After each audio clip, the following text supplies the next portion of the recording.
After 20 years of marriage, you tend not to think that something as trivial as a simple betrayal could wreck your life.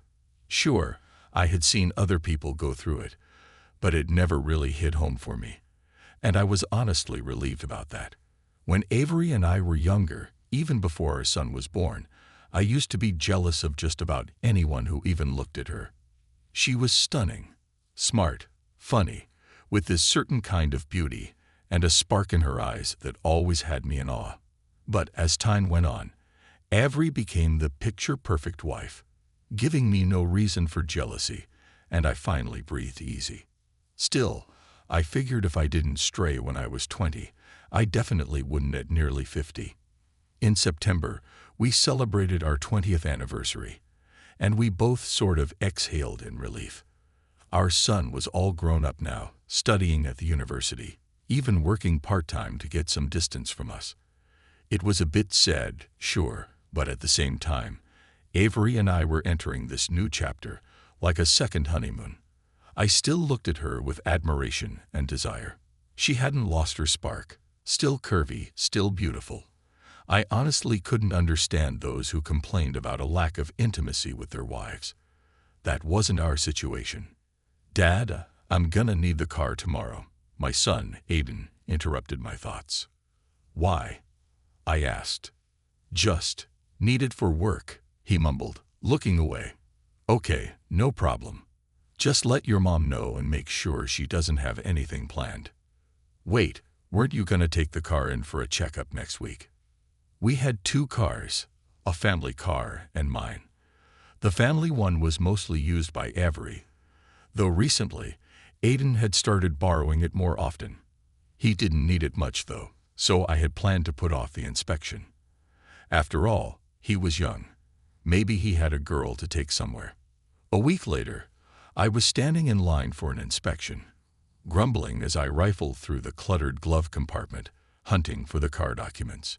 My wife and son had both told me they were in there, but I hadn't bothered to check right away.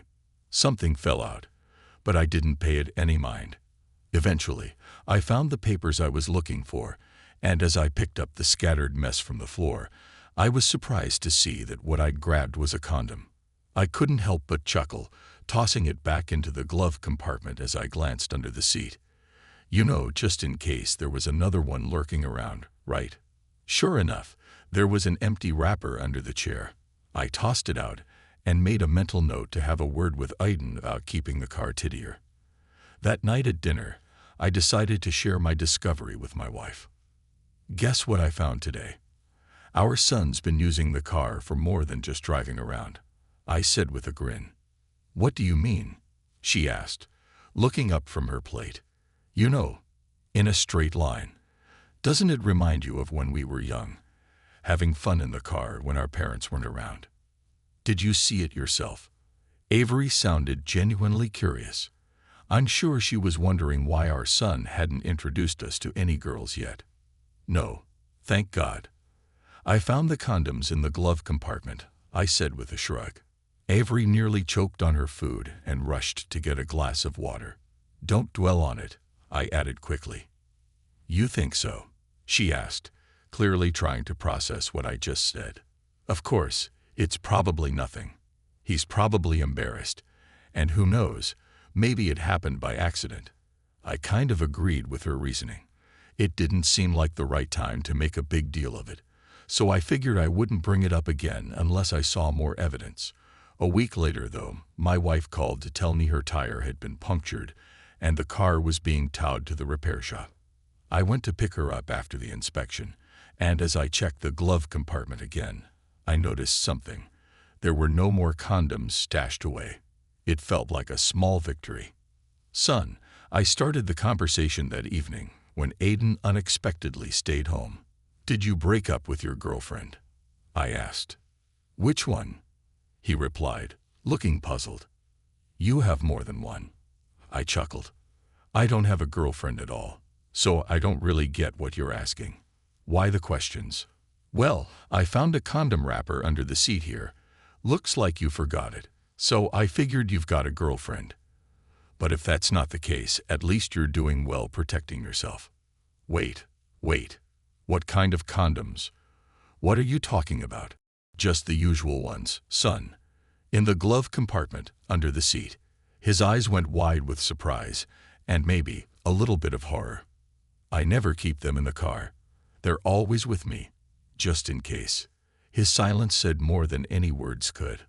Although, no, it can't be. Not your mom. Are you sure, son? Unfortunately, yes. That conversation with my son left a bitter taste. The disappointment was thick in the air between us. I didn't wait long to bring it up with my wife. Who is he? I asked, not even waiting for Aiden to leave the room. Who? Your lover. Who is he? The moment I said it, she burst into tears, slumping over, as if she had aged years in an instant. Julian, our new employee.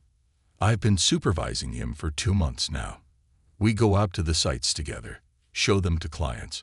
I honestly don't know how it happened. It was just 2 times, nothing serious, just for fun.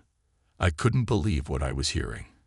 I didn't go back home for the next couple of weeks, needing space to process everything and make sense of it.